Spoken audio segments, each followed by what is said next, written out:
There's something incredibly unique about the PlayStation Portable, but I just don't know what exactly. Is it the amazing library, the sleek form factor, my nostalgic memories of playing it as a kid? I have no idea. But I still want to talk about it.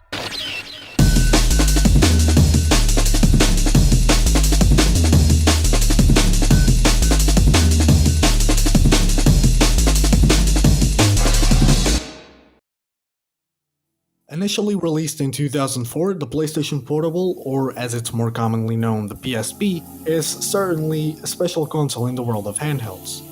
It was seen as a next step forward in the industry, with its widescreen display, an analog stick, a slim and modern form factor, an internet connection, and most importantly, its usage of Sony's memory stick and UMD technologies, the latter of which was specifically designed for the PSP, and thanks to it being an optical disc, it could hold an immense amount of data, way more than what the competition had to offer. Over its 10-year lifespan, many revisions were introduced to the PSP line. Besides the original model, known as the PSP 1000, a new version called the PSP 2000, or simply PSP Slim, came out in 2007. In the following years, many more versions were released, such as the PSP 3000 in 2008, featuring a brightness improvement.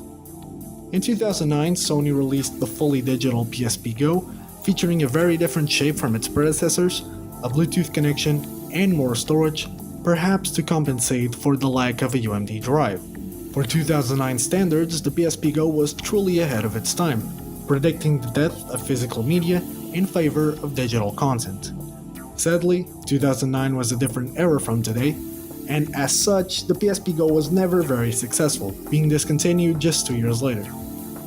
The last PSP model Sony released was the PSP E1000 or PSP Street in 2011. This was a low-cost version of the PSP with a bulkier form factor, no internet connection, and a single mono speaker. Considering Sony shut down the PlayStation Store on the PSP in 2014, the lack of internet isn't really an issue nowadays. Even then, people still prefer the older models, as most aren't big fans of the Street's bulkier shape, as opposed to the classic slim appearance of the older revisions. The PSP was also well known for its accessories, which helped show off some of the handheld's more modern and interesting features, such as a TV tuner, only released in Japan, a GPS receiver, and the most popular of them all, the PSP camera, popular enough for a worldwide release and for a revision. Anyway, I know you didn't click on this video to hear me talking about 18-year-old cameras or Japanese GPS adapters, so we're gonna get to the good stuff. During the mid-2000s, there was a certain crazy and experimental vibe to a lot of PlayStation exclusive games, and the PSP had no shortage of them. I'm talking about games like Patapon, Loco Roco, Me and My Katamari, Little Big Planet, and so many others that just put their own little twist on more normal game genres, or made something different altogether. The PSP wasn't limited to games like those, however. It had everything, from JRPGs to brand new GTA titles, from a new Tony Hawk game to a widescreen port of Parappa the Rapper, from an amazing Gran Turismo game to games that used the PSP camera such as Invisimals and iPad. The PSP had it all. And games weren't the only thing the PSP excelled at, it was also an amazing media player. We're talking about the creators of the Walkman here. If Sony's gonna put media capabilities on the device, they're gonna do it right, and that's exactly what they did with the PSP. Thanks to the memory stick being an already popular format, transferring music, pictures, and even videos from a computer to a PSP was incredibly easy. And Sony knew it, having even developed a program called MediaGo to make that whole process even easier. Thanks to this, and to the fact Sony later released UMD video, basically TV shows and movies in the UMD format, the PSP became one of the best media devices out there. In a time where iPods were around $300 and Netflix was still sending movies by mail, the PSP offered a lot on the media side of things, for a pretty affordable price, on top of being an amazing gaming system. Not to mention, the PSP had something neither media devices nor other handhelds had at the time, an internet connection. And it wasn't a basic or limited connection like the one on the PS2 or GameCube.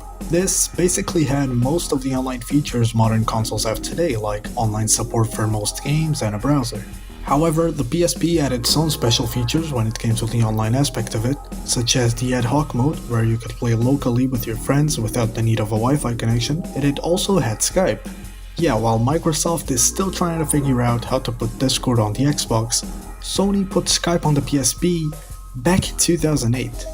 And the setup wasn't too different from today. You would just log in with your Skype account, plug in a headset, and you're good to go. Now yeah, the headsets look like they came out of, well, the mid-2000s, but the fact Sony got this to work was pretty impressive, and it was just one more reason why the PSP was amazing for its time. Now, I obviously couldn't talk about the PSP without talking about its large homebrew community.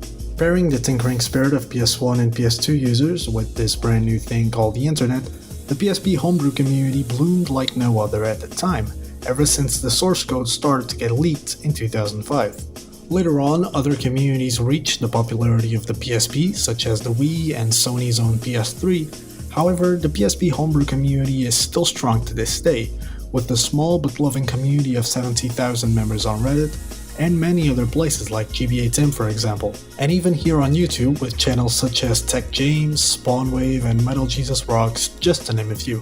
Thanks to the community, many interesting tools were created, such as Fuse Gamepad for example, which lets you use your PSP as a controller, and PSP Disc, which turns the PSP into a second computer monitor.